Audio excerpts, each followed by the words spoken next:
Hello friends, வாங்க காரசாரமான chilli தட்டு இட்லி எப்படி செய்யறதுன்னு பார்க்கலாம் வாங்க.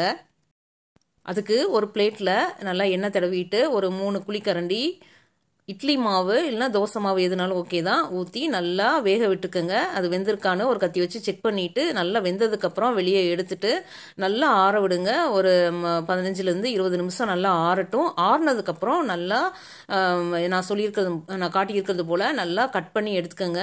ஸ்கொயராக கட் பண்ணி எடுத்துக்கோங்க. ஆறாமல் கட் பண்ணிங்கன்னா ஒழுங்காக அப்படி கட் பண்ண முடியாது. ஸோ கட் பண்ணி எடுத்துட்டு ஒரு கடாயில் எண்ணெய் ஊற்றிக்கோங்க. எண்ணெய் ஊற்றிட்டு நல்லா ஹை ஃப்ளேமில் வச்சுக்கோங்க. நல்லா காயட்டும். எண்ணெய் நல்லா காயணும். எண்ணெய் நல்லா காயாமல் நீங்கள் இட்லி ஃப்ரை பண்ணி எடுத்தீங்கன்னா இட்லி எண்ணெயை குடிச்சுக்கும்.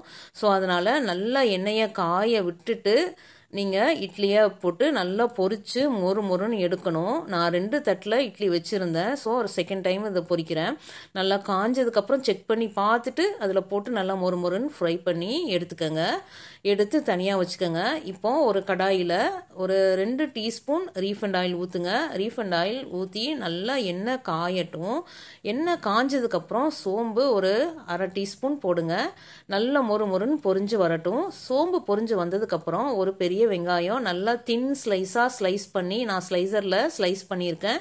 நீங்கள் கையில் கூட ஸ்லைஸ் பண்ணிக்கலாம். ஸ்லைசரில் ஸ்லைஸ் பண்ணி அது போட்டு நல்லா பாதி வெங்காயம் வெந்ததுக்கப்புறம் ஒரு பாதி கேப்சிகம் கட் பண்ணது போடுங்க.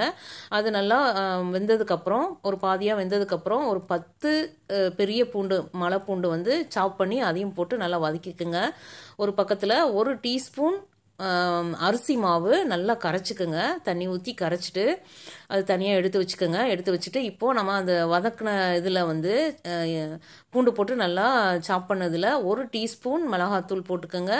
ஒரு 1/4 டீஸ்பூன் கரம் மசாலா பொடி போட்டுக்கோங்க. போட்டு நல்லா வதங்கினதுக்கப்புறம் நம்ம கரைச்சி வச்சுருக்க அரிசி மாவு கரைச்சி வச்சுருக்கோம்ல அதை போடுங்க. போட்டு நல்லா வதங்கினதுக்கப்புறம் கொஞ்சம் தண்ணி ஊற்றி வேக விடணும். அப்போ தான் அந்த மசாலா வாடை இல்லாமல் நல்லா இருக்கும், நல்லா ஃப்ளேவராக இருக்கும். தேவைக்கு சால்ட்டு ஆட் பண்ணிக்கோங்க. ஏற்கனவே இட்லியில் நம்ம சால்ட் ஆட் பண்ணி இருக்கிறதுனால இதில் கம்மியாக ஆட் பண்ணியிருக்கேன். ஒரு மூடி சோயா சாஸ் ஊற்றுங்க. ஊற்றிட்டு நல்லா வதக்குங்க. வதங்கினதுக்கப்புறம் நெக்ஸ்ட்டு நம்ம நல்லா மொறுன்னு ஃப்ரை பண்ணி வச்சுருக்க நம்ம இட்லியை அதில் போடணும். இட்லியை போட்டதுக்கப்புறம்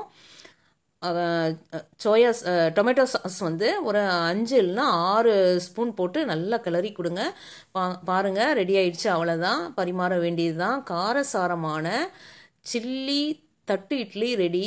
இட்லி சாப்பிடாத பிள்ளைங்க கூட விரும்பி சாப்பிடுவாங்க. இந்த வீடியோ பிடிச்சிருந்தா லைக் பண்ணுங்கள், கமெண்ட் பண்ணுங்கள், சப்ஸ்கிரைப் பண்ணுங்கள் ஃப்ரெண்ட்ஸ். தேங்க்யூ.